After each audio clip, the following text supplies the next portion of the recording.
नमस्कार जोहार, मैं राजू और आप देख रहे हैं 24 झारखंड न्यूज। चलिए जानते हैं झारखंड की सुबह से लेकर शाम तक की तमाम बड़ी खबरों को।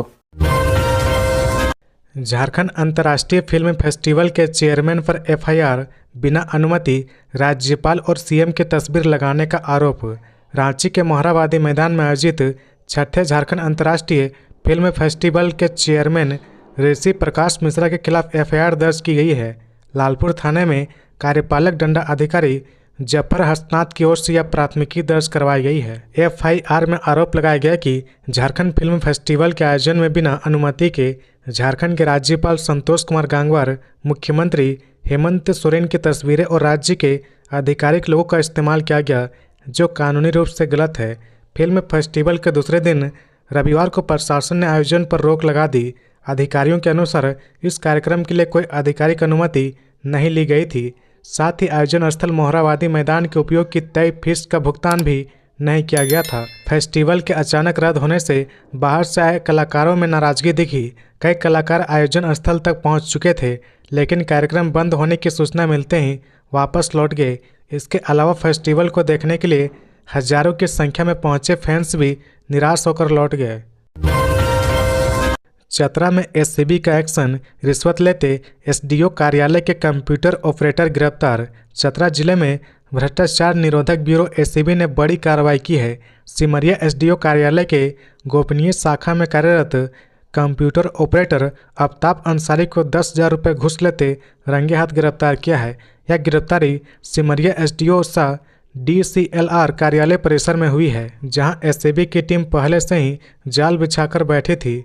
सीला गांव निवासी अनिल कुमार का डीसीएलआर कार्यालय में एक भूमि विवाद का मामला लंबित था। इस केस का फैसला अनिल कुमार के पक्ष में कराने के लिए कंप्यूटर ऑपरेटर ने 40,000 रुपये रिश्वत की मांग की। घूस की पहली किस्त के रूप में 10,000 रुपये की डील तय हुई थी, लेकिन अनिल कुमार ने इसकी शिकायत भ्रष्टाचार निरोधक ब्यूरो एसीबी से कर दी। शिकायत मिलने के बाद एसीबी की टीम ने तुरंत जांच शुरू की और जाल बिछाकर ऑपरेटर को रंगे हाथ पकड़ने में योजना बनाई। मंगलवार को अनिल कुमार पहले से तय रकम 10,000 रुपये लेकर कंप्यूटर ऑपरेटर के पास पहुंचे। जैसे उन्होंने रुपए लिए, वहां पहले से तैनात एससीबी की टीम ने उसे रंगे हाथ दबोच लिया। रांची सहित 8 जिलों में विधि व्यवस्था बनाए रखने के लिए गृह विभाग ने किया फंड जारी। रांची सहित 8 जिलों में विधि व्यवस्था बनाए रखने के लिए गृह, कारा और आपदा विभाग ने 2.98 करोड़ रुपए की राशि आवंटित की है। यह राशि विभिन्न जिलों में सेमिनार, समारोह और कार्यशालाओं के माध्यम से विधि व्यवस्था संधारण से संबंधित कार्यों में उपयोग की जाएगी। डिप्लोमा कोर्स के लिए नामांकन प्रक्रिया शुरू, 5 मार्च से कर सकते हैं आवेदन। झारखंड संयुक्त प्रवेश प्रतियोगिता परीक्षा जेसीई सीईबी ने शैक्षणिक सत्र 2025-26 में डिप्लोमा कोर्स के लिए नामांकन प्रक्रिया शुरू कर दी है। मैट्रिक स्तरीय डिप्लोमा कोर्स के लिए ऑनलाइन रजिस्ट्रेशन प्रक्रिया बुधवार 5 मार्च 2025 से शुरू हो रही है। आवेदन करने की अंतिम तिथि 30 अप्रैल 2025 है। इच्छुक और योग्य अभ्यर्थी झारखंड संयुक्त प्रवेश प्रतियोगिता परीक्षा पार्षद की आधिकारिक वेबसाइट पर जाकर ऑनलाइन आवेदन कर सकते हैं। इस पाठ्यक्रम में दाखिला लेने वाले अभ्यर्थियों के आवेदन की शुल्क अलग अलग रखी गई है। सामान्य ओबीसी और ईडब्ल्यूएस श्रेणी के अभ्यर्थियों को 650 रुपये देना होगा। वहीं एसटी, एससी और सभी श्रेणी की महिलाओं के लिए 325 रुपये निर्धारित किया गया है। दिव्यांग अभ्यर्थी के लिए कोई आवेदन शुल्क नहीं है। प्रवेश परीक्षा का आयोजन 18 मई 2025 को किया जाएगा। परीक्षा सुबह 10:30 बजे से दोपहर 1 बजे तक विभिन्न परीक्षा केंद्रों पर आयोजित होगी। यह परीक्षा OMR शीट पर ली जाएंगी, जिसमें बहुवैकल्पिक प्रश्न पूछे जाएंगे। सही जवाब के लिए 1 अंक मिलेंगे, जबकि गलत उत्तर पर 0.25 अंक की कटौती होगी। परीक्षा में कोर्स और झारखंड के संबंधित प्रश्न पूछे जाएंगे। परीक्षा से 4 दिन पहले अभ्यर्थियों का एडमिट कार्ड जारी किया जाएगा। परीक्षा केंद्र के लिए कुल 8 जिलों का चयन किया गया है, जिसमें रांची, हजारीबाग, जमशेदपुर, धनबाद, बोकारो, दुमका, चाईबासा और पलामू शामिल है।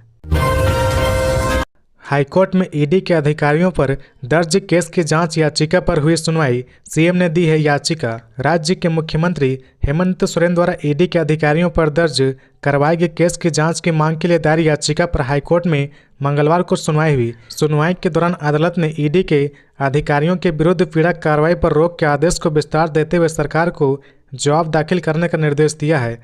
अदालत ने इस मामले की अगले सुनवाई के लिए 4 सप्ताह बाद की तिथि निर्धारित की है। दरअसल पिछले वर्ष 31 जनवरी को ईडी द्वारा गिरफ्तारी से कुछ घंटे पहले झारखंड के तत्कालीन सीएम की ओर से रांची के एसटी थाने में ईडी अधिकारियों और मीडिया कर्मियों के खिलाफ प्राथमिकी दर्ज करवाया गया था, जिसकी जांच फिलहाल रांची पुलिस द्वारा कर रही है। रांची पुलिस ने CRPC 41A के तहत ईडी के सहायक निदेशक कपिल राज, सहायक निदेशक देवव्रत झा, अनुपम कुमार और एक अन्य अधिकारी समेत ईडी अधिकारियों को नोटिस भेजा था। हालांकि झारखंड हाईकोर्ट ने नोटिस पर रोक लगा दी थी। हाईकोर्ट से ईडी के सभी अधिकारियों को राहत मिली हुई है। वहीं ईडी के अधिकारी अदालत से यह मांग कर रहे हैं कि उनके खिलाफ दर्ज मामले की जांच किसी स्वतंत्र एजेंसी से करवाई जाए। मैया समान योजना के लाभुकों के लिए खुशखबरी, इस दिन खाते में जाएंगे पैसे। मुख्यमंत्री मैया समान योजना के लाभुकों को होली से पहले बड़ा सौगात मिलने वाला है। मैया योजना के लाभुकों को मंगलवार को बैंक खातों में पैसे को भेजा जाएगा। लाभुकों के बैंक खाते में एक साथ जनवरी, फरवरी और मार्च महीने की राशि भेजी जाएगी। पलामू में दिसंबर महीने में मैया योजना के 3,72,937 लाभुकों के बैंक खाते में पैसे भेजे गए थे, लेकिन मार्च महीने में 2,85,161 लाभुकों के खाते में पैसे भेजे जाएंगे, लेकिन 88,000 लाभुकों के खाते में पैसे नहीं जाएगी। दरअसल मैया समान योजना का लाभ योजना के वेबसाइट के माध्यम से दिया जाता है, लेकिन अब योजना का लाभ PFMS के माध्यम से दिया जा रहा। मैया समान योजना के लाभुक का डाटा PFMS से मिलान किया गया है, जिसमें करीब 88,000 लाभुक का डाटा डुप्लीकेट की श्रेणी में चला गया है, जिस कारण इतने लाभुक को योजना का लाभ नहीं दिया जाएगा। जमीन घोटाला मामले में पूर्व डीसी छवि रंजन की क्रिमिनल रिट पर अब 2 सप्ताह बाद सुनवाई। जमीन घोटाले के आरोपी रांची के पूर्व डीसी और निलंबित IAS अधिकारी छवि रंजन की क्रिमिनल रिट पर झारखंड हाईकोर्ट में मंगलवार को सुनवाई हुई। इस दौरान अदालत ने छवि रंजन को ईडी के जवाब का प्रति उत्तर दाखिल करने का निर्देश दिया है। अब अदालत इस मामले में 2 सप्ताह बाद सुनवाई करेगा। बता दें कि छवि रंजन ने अपनी याचिका में ट्रायल कोर्ट द्वारा लिए गए संज्ञान को भी चुनौती दी है। उनकी ओर से कहा गया कि बिना अभियोजन स्वीकृति के उनके विरुद्ध ट्रायल चला जा रहा, जो न्याय संगत नहीं है। दरअसल रांची के बड़गई अंचल के बरियातू स्थित सेना के कब्जे वाली जमीन की खरीद बिक्री से जुड़े इस केस में ईडी रांची के पूर्व डीसी छवि रंजन, चर्चित कारोबारी विष्णु अग्रवाल, बड़गई अंचल के राजस्व उप निरीक्षक भानु प्रताप प्रसाद, सेना के कब्जे वाली जमीन पर फर्जी रैयत प्रताप बागची, जमीन कारोबारी अफसर अली, इम्तियाज खान, तलहा खान, फयाज खान व मोहम्मद सद्दाम, अमित अग्रवाल और दिलीप घोष के खिलाफ चार्जशीट दाखिल कर चुकी है, जिस पर कोर्ट ने संज्ञान भी ले लिया है। चुनाव आयोग का निर्देश, राजनीतिक दलों के साथ करे नियमित बैठक। चुनाव आयोग ने सभी राज्यों के मुख्य निर्वाचन अधिकारियों, जिला निर्वाचन अधिकारियों और निर्वाचन रजिस्ट्रेशन अधिकारियों को निर्देश दिया कि वे सभी राजनीतिक दलों के साथ नियमित बैठक करें। चुनाव आयोग ने देश भर के सभी मुख्य निर्वाचन अधिकारियों से एक्शन टेकन रिपोर्ट मांगी है, जिसे 31 मार्च तक चुनाव आयोग को सबमिट करना होगा। चाईबासा में नक्सलियों की साजिश नाकाम, भारी मात्रा में हथियार व विस्फोटक सामान बरामद। सुरक्षा बलों ने नक्सलियों की बड़ी साजिश को नाकाम कर दिया है। SP आशुतोष शेखर के निर्देश पर चलाए जा रहे अभियान के दौरान सुरक्षा बलों ने मंगलवार को एक पुराने नक्सल डंप को ध्वस्त कर दिया। यह कार्रवाई जिले के टोंटो थाना क्षेत्र के हुसीपी जंगल से हुई है, जहां नक्सल डंप से एक देसी पिस्टल, 2 कार्बाइन, 1 राइफल, 10 किलो का IED, 58 डेटोनेटर समेत अन्य सामान बरामद किया गया है। सुरक्षा बलों को टारगेट करने के उद्देश्य से नक्सलियों द्वारा पूर्व में यह विस्फोटक और हथियार छिपाकर रखा गया था। रांची के गुरु नानक अस्पताल में मरीज की मौत के बाद हंगामा, परिजनों ने लगाया लापरवाही का आरोप। राजधानी रांची के स्टेशन रोड इलाके में स्थित गुरु नानक अस्पताल में एक मरीज की मौत हो गई। इस पर परिजनों ने डॉक्टर पर लापरवाही का आरोप लगाया है। इसके बाद देर रात परिजन ने अस्पताल में जमकर हंगामा किया, जिससे माहौल तनावपूर्ण हो गया। मिली जानकारी के अनुसार मृतक के परिजनों का कहना है कि मरीज को पथरी का इलाज कराने के लिए अस्पताल लाया गया था, लेकिन डॉक्टरों की लापरवाही के कारण उसकी जान चली गई। फिलहाल दोनों पक्षों ने इस मामले में चुटिया थाने में लिखित आवेदन दिया है। बताया गया कि पुलिस ने मामले की जांच शुरू कर दी है, साथ ही शव को कब्जे में लेकर पोस्टमार्टम के लिए भेज दिया है। पुलिस अधिकारियों का कहना है कि पोस्टमार्टम रिपोर्ट आने के बाद मौत के कारणों का पता चलेगा। इस मामले में आगे की कार्रवाई जारी है। महिला और बच्चों से संबंधित अपराध को लेकर एसएसपी करेंगे समीक्षा। महिला और बच्चों से संबंधित अपराध को लेकर डीआईजी सह एसएसपी चंदन कुमार सिन्हा समीक्षा करेंगे। एसएसपी वीडियो कॉन्फ्रेंसिंग के माध्यम से मंगलवार को महिलाओं और बच्चों के विरुद्ध घटित अपराध से संबंधित लंबित कांडों, दुष्कर्म, पॉस्को, छेड़खानी, महिला अत्याचार, प्रताड़ना, दहेज, डायन, ST/SC एक्ट के कांडों की समीक्षा करेंगे। सभी डीएसपी, थाना प्रभारी और ओपी प्रभारी को आदेश दिया गया है कि लंबित कांडों के उद्भेदन के लिए क्या प्रयास किए गए हैं, इस संदर्भ में तैयारी के साथ समीक्षा बैठक में भाग लेना जरूरी है। झारखंड आवासीय विद्यालय में 22 शिक्षकों के पदों के लिए नियुक्ति। जानिए किन विषयों के लिए कर सकते हैं अप्लाई। देवघर स्थित झारखंड आवासीय विद्यालय में 22 शिक्षकों की नियुक्ति की जाएगी। इसके लिए आवेदन की प्रक्रिया चल रही है। सोमवार को डीसी विशाल सागर की अध्यक्षता में एक बैठक हुई, जिसमें शिक्षकों के चयन को लेकर चर्चा हुई। बैठक में डीसी विशाल सागर ने डीईओ, डीएससी और संबंधित समिति के सदस्यों को निर्देश दिया कि सभी आवेदनों की स्क्रूटनी तय मानकों के अनुसार जल्द पूरी की जाए, ताकि नियुक्ति प्रक्रिया समय पर पूरी हो सके। डीसी ने बताया कि झारखंड बालिका आवासीय विद्यालय में कक्षा 6 से 12वीं तक के लिए भाषा, हिंदी और अंग्रेजी, गणित, विज्ञान, सामाजिक विज्ञान, शारीरिक शिक्षा और अर्थशास्त्र विषयों में शिक्षकों की बहाली होगी। बहाली कक्षा 6 से 8 के लिए 10 पदों और कक्षा 9 से 12 के लिए 12 पदों के लिए हो रही है। इस भर्ती के लिए कक्षा 6 से 8 तक के लिए 23 आवेदन और कक्षा 9 से 12 तक के लिए 102 आवेदन प्राप्त हुए हैं। आगे की प्रक्रिया जल्द पूरी की जाएगी। रांची में बाइक चोरी से परेशान छात्रों का पुलिस के सामने हल्ला बोल, कार्रवाई की मांग।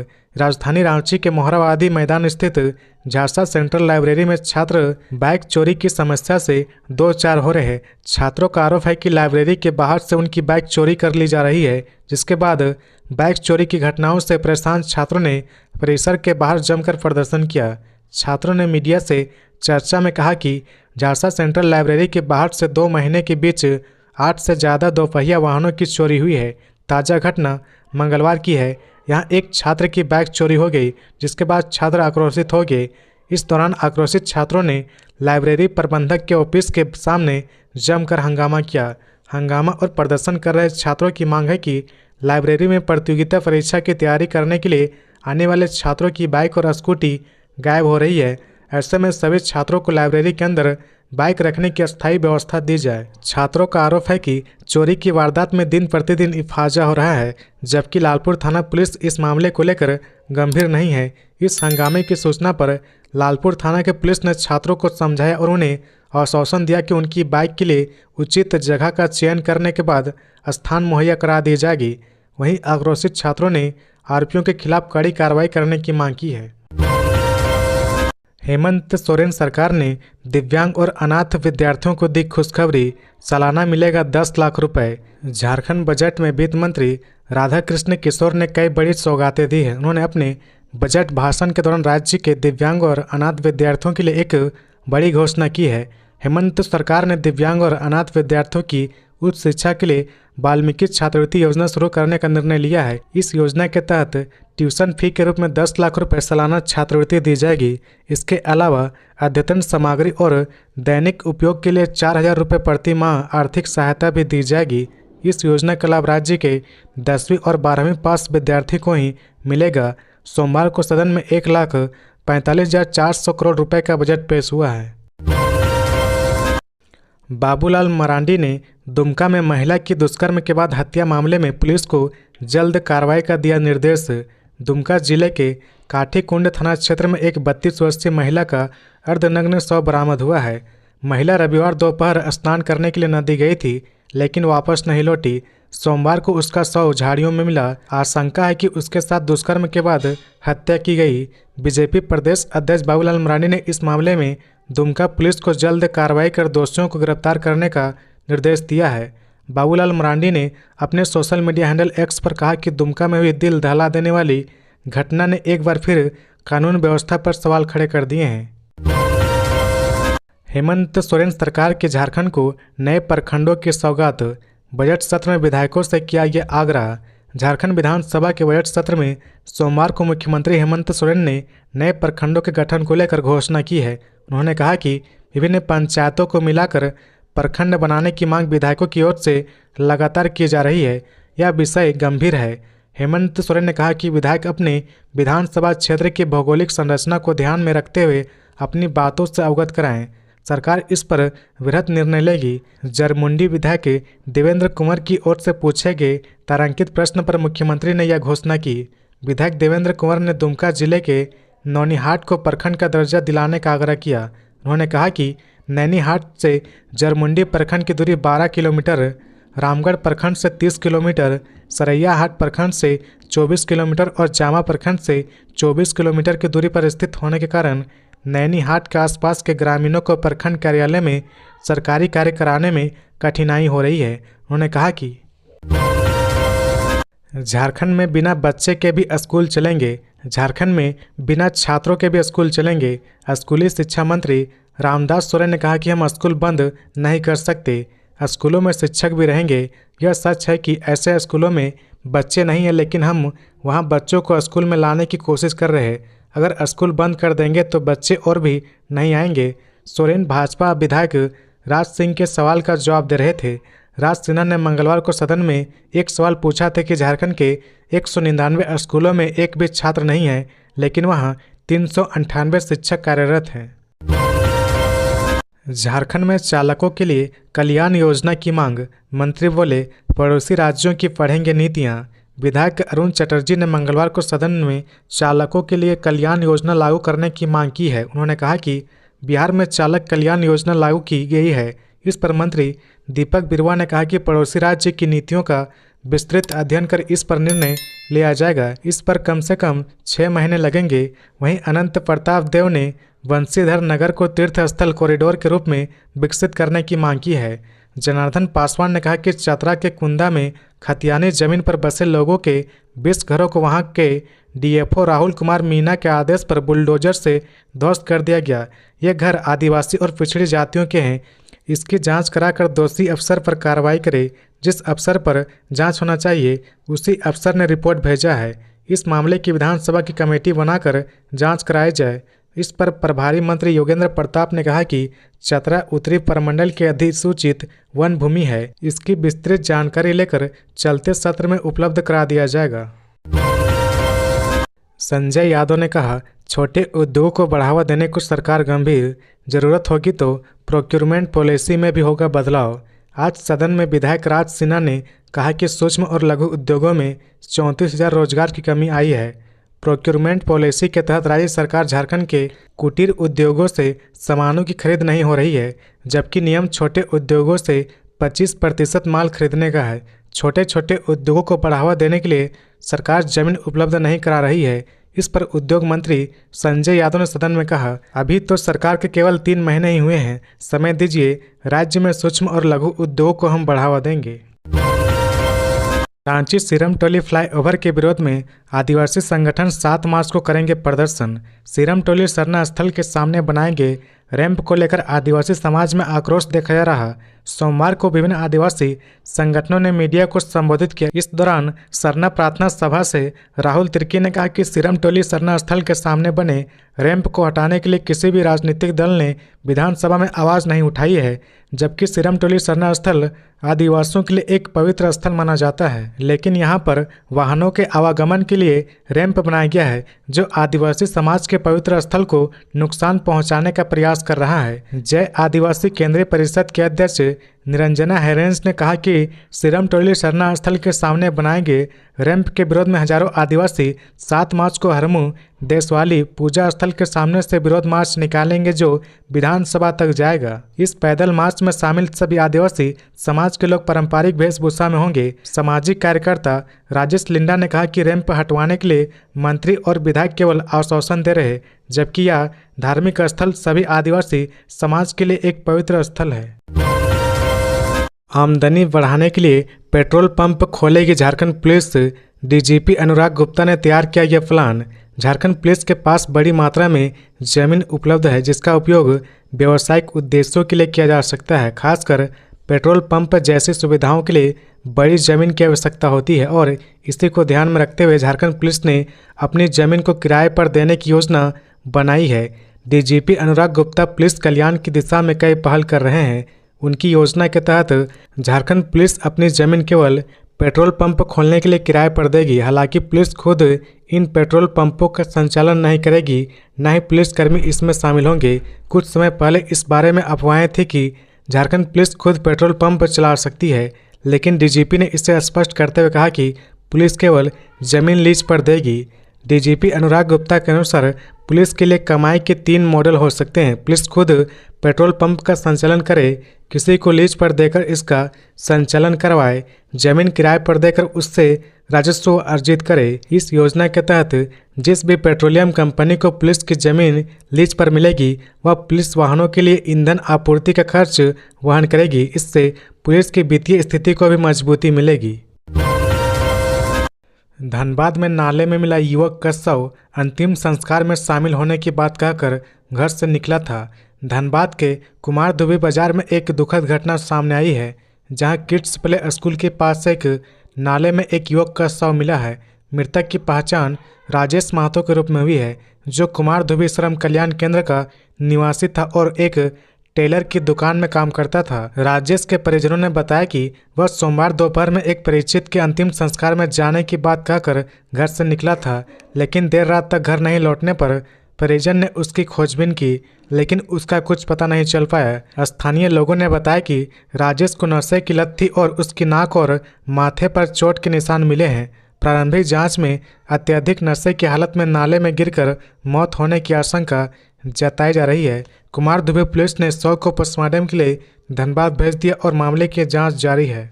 तो ये थी आज की झारखंड की टॉप बड़ी खबरें। इसी तरह झारखंड की हर छोटी सी बड़ी खबर देखने के लिए आप हमारे चैनल 24 झारखंड न्यूज को सब्सक्राइब करके बेल आइकन प्रेस कर ले, जिससे झारखंड की हर छोटी सी बड़ी खबर की अपडेट आप तक पहुंचता रहे। तो आज के लिए बस इतना ही। हमें दीजिए इजाजत, फिर मिलते हैं नेक्स्ट न्यूज में।